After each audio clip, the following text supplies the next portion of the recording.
All right, let's just jump right in. I want you to imagine something for a sec. What if you were raised inside a giant dome? A world where every storm was completely fake, every single choice was kind of made for you, and any chance of failure was snuffed out before it could even happen. And all of it was done out of love. Does any of that sound familiar? See, this isn't just some crazy movie plot. For so many of us, it's the hidden reality of growing up with incredibly loving, but, well, overprotective parents. It was a world that felt completely safe, but maybe, just maybe, it wasn't entirely real. So here's what we're going to do today. We've got a really clear two-part mission. First, we are going to understand exactly how this beautiful protective cage was built around you. And then, for the second half, we're going to get the actual tools you need to tear it down and finally step out into the real world. Okay, let's start with part one, the invisible prison. We need to look at the architecture here. How on earth did a childhood that was built on so much love and protection end up feeling so restrictive when you became an adult? The first thing we really have to get is that your parents didn't mean any harm. Not at all. They were just operating out of fear. Fear for your safety, for your happiness, for your future. So they hovered. They rescued. They fixed every little problem before you even felt the sting. It was a golden cage, for sure. Comfortable, secure, but still a cage. And this is the absolute core of the problem. Without ever meaning to, they taught you one single devastating lesson that can literally shape your entire life. The belief that your own effort is pointless. I mean, think about it. When every single problem is solved for you, you never learn that you can actually solve them yourself. There's a name for this, a really powerful one from psychology. It's called learned helplessness. It actually comes from these experiments back in the 1960s. Researchers found that when dogs couldn't escape a bad situation, they eventually just gave up. They stopped trying, even when the exit was wide open later on. They had learned that trying was futile. And that leads right into this next idea, what's called an external locus of control. It's this deep-down belief that life is just something that happens to you. You start to see everything as being decided by luck or fate or what other people do, not by your own actions. It feels like you're just a passenger. And the consequences of this in adulthood, man, they can be brutal, and they're so predictable.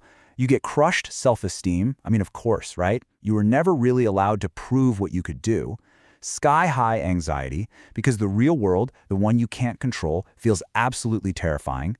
And then there's toxic perfectionism, where you're so afraid to fail you don't even try.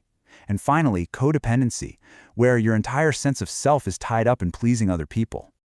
So, to kind of sum up the problem, you end up living inside this invisible dome.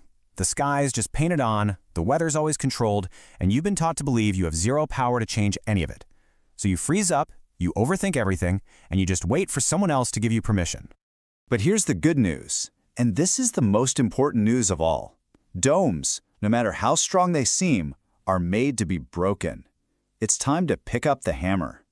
And that brings us to part two, your escape plan. We are officially shifting gears. We're moving from just understanding the problem to taking direct, actionable steps to solve it. This is where your new life really begins. So here it is, your entire toolkit, all on one slide.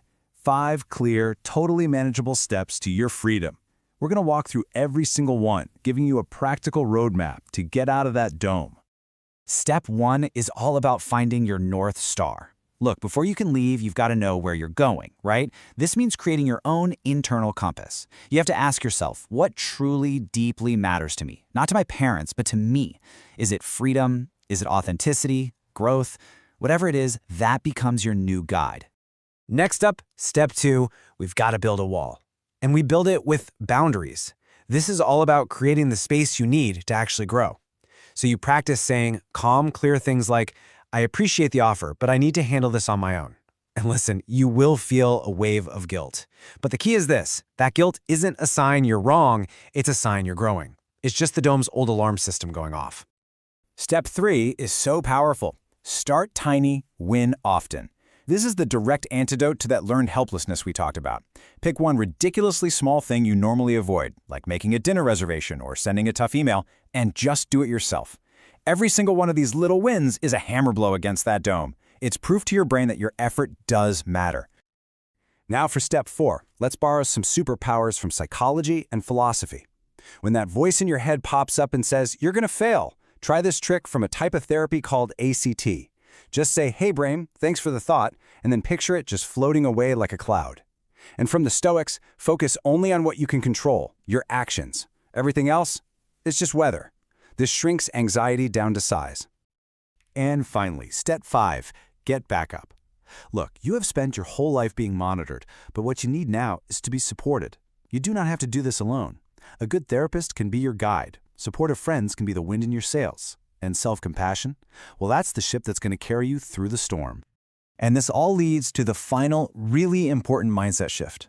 Your parents built that dome out of love for you, a love that came from a place of fear.